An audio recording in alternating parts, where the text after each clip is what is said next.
ایک صاحب سے میں نے کہا کہ جناب وہ 2000 ریال لگ گیا تو کیا کرنا ہے؟ کہنے کوئی مسئلہ نہیں، پاسپورٹ نواں بنوا لو، گنجائش ہے، یعنی ہر شے کا حل ہے۔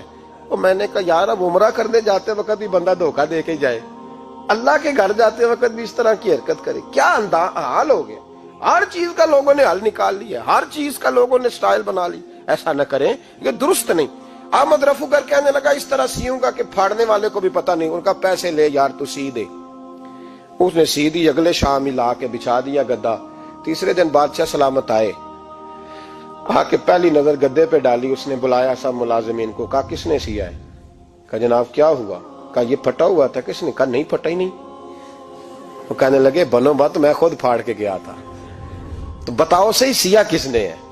کہا جناب آپ پھاڑ کے گئے تھے تو بتایا کیوں نہیں؟ فرمانے لگے اسی لیے تو بتایا نہیں تھا کہ تم خود تحقیق کر لو، بلاؤ بتاؤ سیا کس نے۔ تو بلا لیا، احمد رفو گر آ گیا۔ اس کو جب بلا کے سامنے بادشاہ کھڑا کیا، کہا بھئی تم نے سیا ہے؟ کہنے لگا حضور آپ کے سارے ملازم کٹھے ہو کے آئے تھے، میری غلطی کوئی نہیں۔ کہا نہیں یار تو بڑا کاریگر ہے، میں نے اپنے ہاتھ سے پھاڑا تھا پر مجھے بھی نہیں پتا چل رہا کہاں سے پھٹا تھا۔ اچھا یہ بتا یہ تھیلی جو ہے یہ بھی تو نے سی تھی؟ اس نے کہا جی آپ کے خادم کا ہی کارنامہ ہے، وہ فلانے علاقے کے قاضی صاحب آئے تھے، اس میں سے ہیرے نکال کے تو کھوٹے سکے بھرے تھے، تو مجھے بھی تھوڑا سا حصہ ملا تھا۔ محمود نے سارے گواہ بھی اکٹھے کر لیے، ثبوت بھی اکٹھے کر لیے۔ پھر قاضی کو بلایا، پہلے سارے ثبوت اور گواہ کیس حل کر لیا۔ پھر ہمارے ہاں یہ حال ہوتا ہے کہ مدعی 2-3 ہفتے کے بعد خود ہی ہاتھ باندھ جاتا ہے، کہنا تسی میری جان چھڈو، مجرم پھڑو پاوے نہ پڑھو۔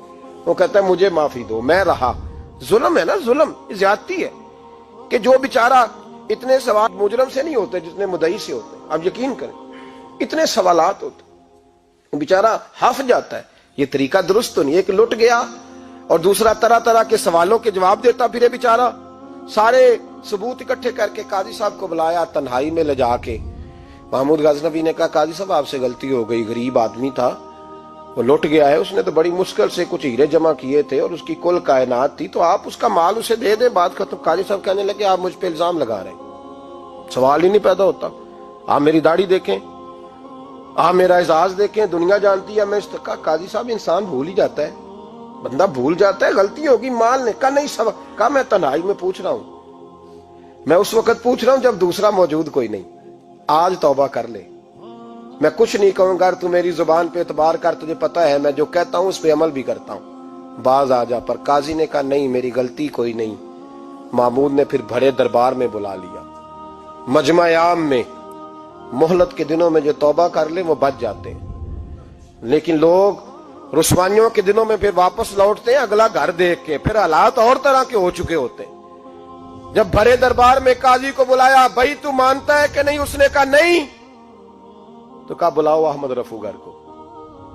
جب وہ احمد رفو گر آیا تو بوڑھے قاضی کی ٹانگیں کانپنے لگی، جملے ٹوٹنے لگے، لفظ زمین پر گرنے لگے، بات صحیح نہیں ہوتی، زبان لڑکھڑانے لگی۔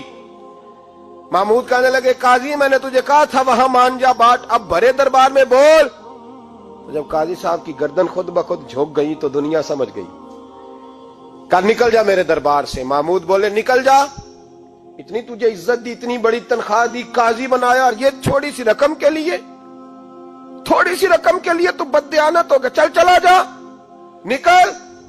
قاضی دربار سے نکلا تو لوگ لعنتیں برسانے لگے۔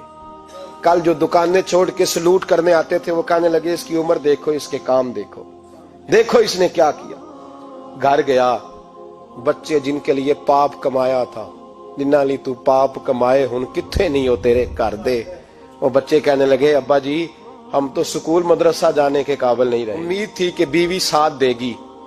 وہ کہنے لگی میں میکے کیسے جاؤں گی، گلی کی عورتیں طرح طرح کی باتیں بناتی ہیں۔ اور بھائی کامیابیوں کے بڑے سربراہ ہوتے ہیں، کوئی کامیاب ہو جائے تو سارے کہتے ہیں میری سپورٹ سے ہوا ہے، ناکامیاں ہمیشہ یتیم ہوتی ہیں، ناکامیوں کا کوئی سربراہ نہیں ہوتا۔ جب تک تو قاضی تھا تو بڑے بات تھی، ہر بندہ کہتا تھا رشتہ دار ہے، رسوائی ہو گئی تو وہ تیری آنکھ ہو یا سنگ ملامت کی چبھن، کون پہنچا ہے میرے درد کی گہرائی تک، دور شہرت میں تو یاروں نے کیا یاد بہت، ساتھ آیا نہ کوئی کوچے رسوائی تک۔ اور میاں صاحب کہنے لگے ساری عمر ہی آٹا گد ہے، میں لکھاں کیتے نہیں پیڑے، اب وقت آیا ہی تے محمد بخشا کوئی نہیں ہوں بیٹھا نیڑے، حالات ہی بدل گئے۔ قاضی خاموشی سے اندر چلا گیا، اپنی رسوائی سمیٹ کے بستر پہ لیٹا، نہ روٹی کی بھوک لگی، نہ پانی کی پیاس لگی، نہ نیند آئی، ساری رات تڑپتا رہا۔ سویرے گھر والوں نے دروازہ کھولا تو روح پرواز کر گئی تھی، دنیا چھوڑ گیا۔ حضرت ابو نور علیہ رحمہ بولے، فرمانے لگے یاد رکھو کبھی بددیانتی نہ کرنا، کبھی۔ یہ تو محمود غزنوی کی عدالت تھی، قیامت میں رب کریم کی عدالت لگے گی۔ اور فرمایا وہاں تو گواہی دینے والا احمد رفو گر تھا، قیامت میں تو تمہارے اپنے ہاتھ پیر گواہیاں دیں گے، ہمارا اپنا وجود گواہی دے گا۔ اور فرمایا یہاں تو لانتے دنیا دار برساتے تھے، وہاں فرشتے ہوں گے۔ اور قاضی کو تو موت آ گئی تھی، قیامت میں تو دوبارہ موت بھی کوئی نہیں آئے گی، وہاں تو رہنا ہے اور سہنا ہے۔ بددیانتی معاشرے میں، اتنی بددیانتی ہر جگہ۔ اس معاشرے کا بھی کچھ بنے گا جہاں دوائی بھی خالص نہ ملے، جہاں دوائی میں بھی بددیانتی ہو۔ لوگ اپنے بچے کو آکسفورڈ یونیورسٹی میں پڑھانے کے لیے غریبوں کے بچوں کے رگوں میں جو دوائی اتارے وہ بھی 2 نمبر۔